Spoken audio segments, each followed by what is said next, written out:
Hello, my name is Andrew Ty and I'm on the 14th day post-op from my double jaw surgery. 2 weeks ago today I had my upper jaw moved forward by 6mm and my lower jaw moved back by 3mm. This was to help correct some issues I had with biting. So in the past, because I had a very pronounced underbite, when my teeth met together, is only my molars at the back made contact, and that they've been really eroded, and my front teeth never really got much use.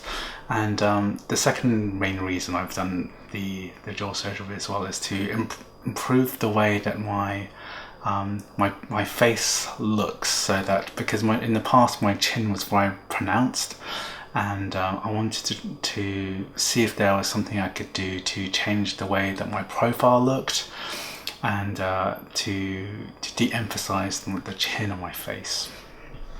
So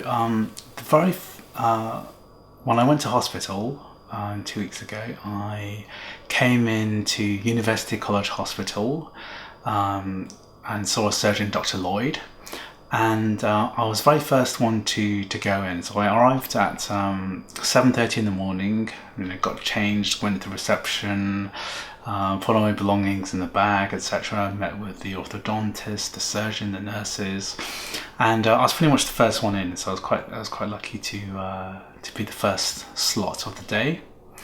And by around one, so they put me under general anaesthetic. And then, once I went to theatre, I fell asleep because of the general anaesthetic. And then around 1 o'clock, I woke up in the recovery ward, and I felt really, really groggy. And then, the surgery had been completed, and it was, a complete success, and everything had gone perfectly. In terms of how I felt on the day, I felt extremely groggy, and I had these constant nosebleeds that were coming either out of my nostril or going down my throat, and apparently that's due to, obviously, through the surgery cuts through the face, but also because of the way they intubated through the nose as well. And that carried on for several days, and I think that the bleeding was something I didn't quite expect to happen, because no one had really told me that was going to happen. But that was the main thing that kept me awake for the first days, because the bleeding would either go out of the nose or go into my throat, and then if I kept the hospital bed at a certain elevation, it was okay. But that was the kind of main feeling of discomfort. At the time, I was pumped full of steroids, anti-inflammatory drugs, and a lot of painkillers as well. So on the pain side, it wasn't too bad, because I was getting topped up all the time using Oromorph. But apart from the pain, the thing that kind of kept me up was how discomforting the whole thing felt. So obviously my face was extremely numb, and it was impossible to swallow anything for the first few hours, and it's very difficult to talk. But it was my expectation from the whole thing was that I wouldn't be able to talk. I'd seen other videos, and I see people wrapped up in these ice packs around their heads, and I saw people have their teeth wired shut so they couldn't even open their lips at all, open their jaws at all. But for me, on my first day, I would think I was able to do most things normally. So my surgery finished at 1 o'clock, and by 6 o'clock I was so hungry, but I was able to eat a little bit of soup at the end of the day, and drinking even very thin liquids like soup just made me feel exhausted, because your mouth is adjusting to these, your muscles are adjusting, so even though I was physically able to open my jaw slightly and then, put a spoon in my mouth and eat some kind of thin liquid, it was just so tiring that, by the time I'd had 3 or 4 spoons, I just felt exhausted and sleepy and tired, and I couldn't have any more. So, even though I hadn't eaten for since the night before the surgery, and I was so hungry by 7 o'clock in the evening when food was being served, I'd had like three spoons, and then I just thought, oh God, it's just not worth the effort, even though I'm hungry. And I think I'm quite lucky overall, because the pain that I experienced isn't as bad as I've seen other people. So there was a chap who was 22 years old who was had the surgery right after me, and he was recovering in the same ward as me, and we did chat for a bit, and he was in much worse pain. So he really struggled to sleep in the night. He used one of these suction devices to suck the kind of saliva and blood from his mouth, and he used it constantly for the whole night. And he couldn't eat anything at all, right? Even though he really wanted to. I consider myself lucky that I didn't experience as much discomfort as that. I didn't experience as much bleeding, and then, to be honest, I felt pretty good after the first day. So the first night was hard, as I mentioned, because of the constant kind of bleeding. Whenever it seemed to happen randomly. So I would get out of bed to go to the toilet or something, right? Or whenever I moved around, the bleeding would just start happening again. But after the first night, I on the next day, day 2, I felt pretty good. I looked at myself in my phone, and my face wasn't that swollen, and part of the reason for that is because the hospital, the drip, right?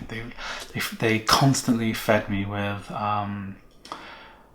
anti-inflammatory drugs, steroids, right? And that really kept the swelling down a lot. And to be honest, while I was in hospital, I felt pretty good. So my wife came to visit with our daughter, who's 1.5 years old, and when it came to around 12 o'clock when they visited, I felt great. I picked up my daughter, put her in the bed, and we chased the discharge so that I could leave just after 1. And I felt pretty good about it, because I felt like I was on my feet. I could get dressed, I could get changed all on my own. I didn't require any help. I didn't even need ice packs or anything, because the swelling wasn't too bad at the time. And that was quite a nice boost. However, I was warned by the orthodontists that the swelling would increase when I left hospital. So when I got home, they gave me a bag of medication, but that didn't include the hospital grade steroids and the anti-inflammatory drugs. And they sent me home with a bag of like ibuprofen, cocodamol, and some antibiotics, right? And fairly weak drugs. And they told me that on the Friday, Saturday would be the worst days. The 3rd and 4th days, right? And and that was really true. So when I got home on the second day, I felt pretty good, and I started to take the medications, and I had trouble again sleeping. I would get up every 2 hours, and I'd be counting down the minutes to my next dosage of pain medication. but I thought that I was lucky. I was really lucky not to have that much swelling. However, on day 3, the swelling got really, really bad. It was really, really awful how much everything just started just increasing in size. So my entire area under my chin swelled up loads, and then this area here, which is swollen now still, but it was much more swollen before. I just felt like I felt really awful, and that 3rd day was really, really bad, and probably the worst day of all the recovery days, just because the swelling would increase. So I used a bag of frozen peas and ice packs, and then I figured out a way to put them on my, tie them to my face, and that helped a little bit. But overall, I felt really, really miserable. On the 4th day, I did start feeling a bit better, a little bit less reliant on the pain medication overall, and from that day, I stopped using the cocodamol, because what I found was that taking codeine really affected my presence, so it would just send me to sleep straight away, and knock me out for several hours, and then I'd wake up feeling really groggy. And so I stopped taking cocodamol, codeine, and just taking paracetamol, ibuprofen, and then finishing the round of antibiotics. And from day 4, day 5, things started to improve. So my energy levels increased a little bit, and I was able to do some basic tasks. I work as a freelance IT, so I started doing a little bit of work, answering emails, taking some client computers from home to work on, to fix.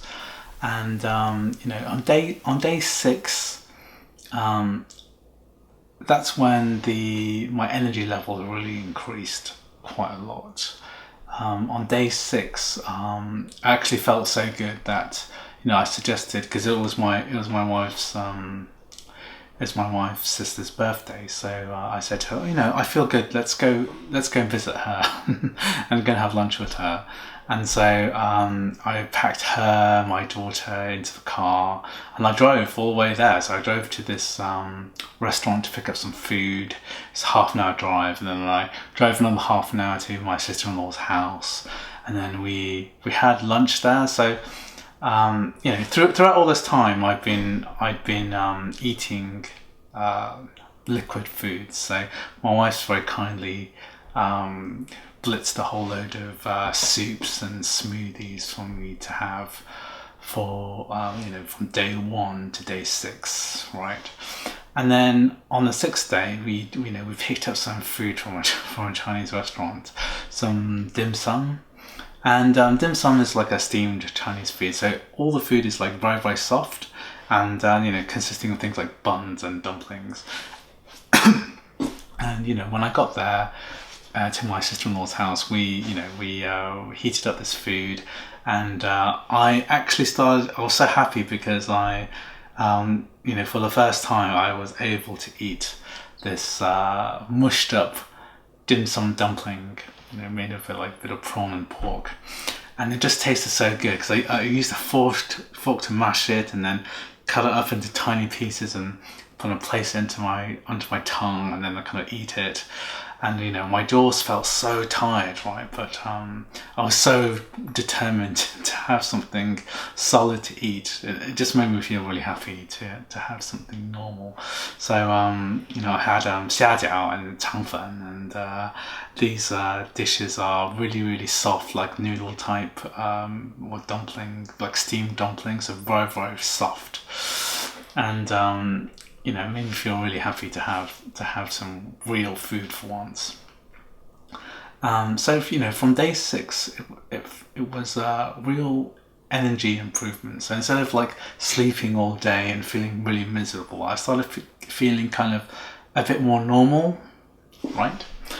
Anyway, so I think from day 6 to day 14, which is now, I think, things have improved a huge amount in terms of my energy levels. So on day 14, so on day 7, day 7 was Halloween, and I really want to take my son. He's just turned 7 years old, and I really want to take him trick or treating, because my wife wanted to stay at home with the baby, and I was worried that my son would miss out on Halloween.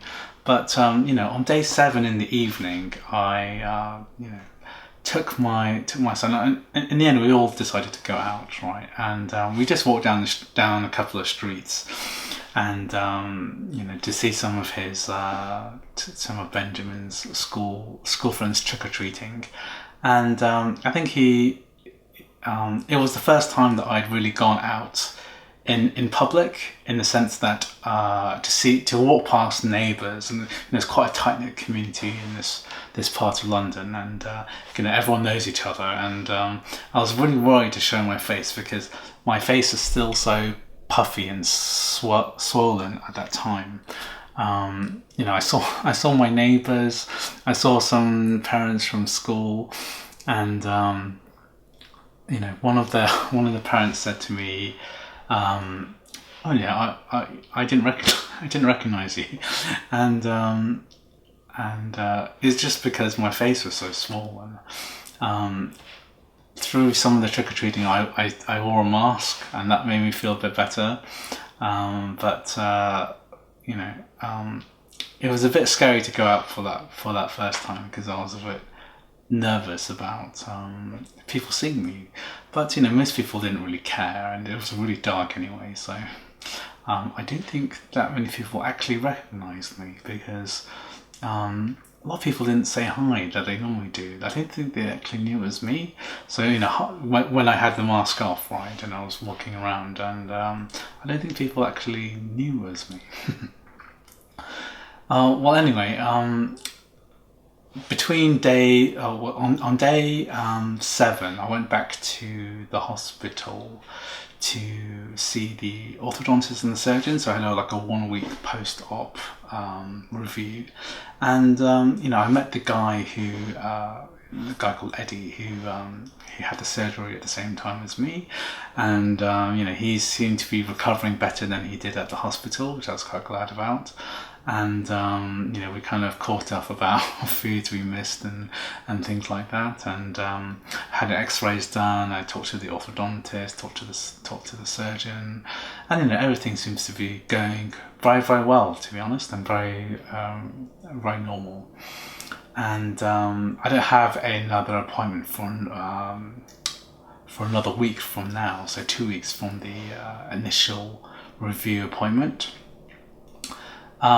So day 8, day 9, I was planning to start working again for normal on day 10. I put on all of my out of office alerts to say that I was going back to work on Monday.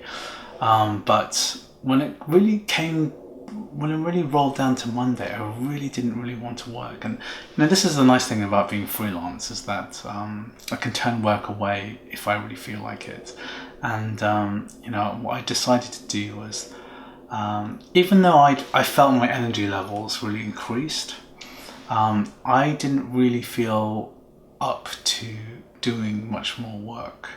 I really wanted to take some time for myself to just kind of improve my, sort out some admin that needed sorting out, and tidying up my office, and getting my YouTube setup done correctly. When it came to day 10, I really didn't feel like working, so I pushed my clients all back by a week, and I'm going to start work the week after, which will be day 17, I think. And So I'm taking these last few days, and I'm using the time to really reflect on how the surgery's been and how it's affected me in general. Now that it's day 14, my pain levels have gone down a lot. So I'm taking paracetamol and ibuprofen every 4 hours, roughly, and it doesn't feel that bad to like miss a few hours, if you know what I mean. It's I'm not on the first few days I was counting down the seconds until I could take more pain medication. But now if I kind of forget to do it, it's not too bad. It just makes me feel very uncomfortable here where my face is, because it's not so much painful, it's just uncomfortable, that feeling. I just have a lot of discomfort in the face, and since about since day 6, when I started eating solid foods again, I've kind of increased the complexity and of the food. So I've been eating things like noodles, kind of cut up, and recently we went out for pho, which is like Vietnamese rice noodles. Went to a restaurant to eat it, and that was actually pretty good, because it's a soup. It's a big bowl of soup noodles, and you can use your chopsticks and kind of slurp it in. No chewing is really required. Initially I was taking the noodles and putting them in a plate and then cutting them up with a knife, but then what I realised was that actually it was more comfortable just to eat it like normally, and it was nice to have the big bowl of soup at the end. So by that stage, which was about day 10, things are pretty normal in terms of the kind of diet that I could eat. Now obviously I cannot chew anything, at all. I can bring my teeth together, but I can tell that if I exert too much pressure on my jaw, it's going to be really painful. So I just avoid anything like that. So everything has to be in small pieces or extremely soft, like rice noodles. My jaw wasn't connected properly, and I was worried that if I broke a stitch or something, I'd start bleeding and it would fall out or something. Ever since I had the surgery, my face has been completely numb. From kind of here downwards, right? And my lower jaw feels kind of from the inside of my jaw. I can kind of feel it when I run my tongue against the inside of my lower palate. It just feels kind of normal. But my upper jaw, this whole area here, the top, the roof of my mouth, it just feels like it's not part of my mouth, and like it's a foreign body in there. And even now, it's like the sensation, if I touch my inside of my upper jaw, it feels like it's not really part of my body. Now the sensation has improved a lot since I've come home, right? But it still has this feeling like this whole upper face is just not. It's just like a foreign piece of material that's been inserted into my face. It just feels a little bit wrong. So overall it's been an interesting experience. I mean, I've been at home for these 2 weeks, and my wife has been doing all the childcare, taking over all the responsibilities that I normally do, like getting the kids ready for school, bringing them home, bathing them, cooking dinner, etc. And gradually over the last few days, like 3 or 4 days, I've started doing things back to normal again. So for example, for my son's birthday on Sunday, which was 4 days ago, I cooked a big batch of curry, like Japanese curry, and some sushi. This is his favourite food. I made him loads of sushi, and he really enjoyed that, but I couldn't eat any of it really. I had the curry, I kind of mushed it together with the rice, and I had these big chunks of Japanese curry. You have these big chunks of potato and carrots and things like that, and couldn't eat that at all. I had to mush it all into a kind of a paste and eat it, bit by bit. And it shows that on like day 10 I was able to get to start doing things around the house, being a useful human being again. Cooking food. I cooked for my son, and my sister-in-law came. Two of my sister-in-laws came over, and then we had a big meal which I cooked, which felt really good, despite not being able to eat most of it. And last night I cooked this big batch of like a French onion soup, and I felt really happy about it, that I was able to contribute and do something that I enjoy doing. So I'm glad that I'm getting back to normal now. So if you have any questions about orthodontic jaw surgery, then please leave a comment, and I'll happy to answer any questions, and hopefully I'll be able to make an update video in the next few weeks and see where I am. I'd really like to know how my swelling is going, and I hope this is not the way I'm going to look like for the rest of my life, but I really hope my swelling goes down in a couple of weeks, or maybe 2 or 4 weeks, and that my bruising goes away here, and that I start to look like what I'm going to look like, and that I hope that I'm going to be able to chew something soon, because I have this strange sensation like I really want to bite on something, but then at the same time I can feel how fragile my jaws are, and I know that something would happen, and it would be so painful. To push my jaws beyond the limit would be awful. But yeah, I hope to give an update soon.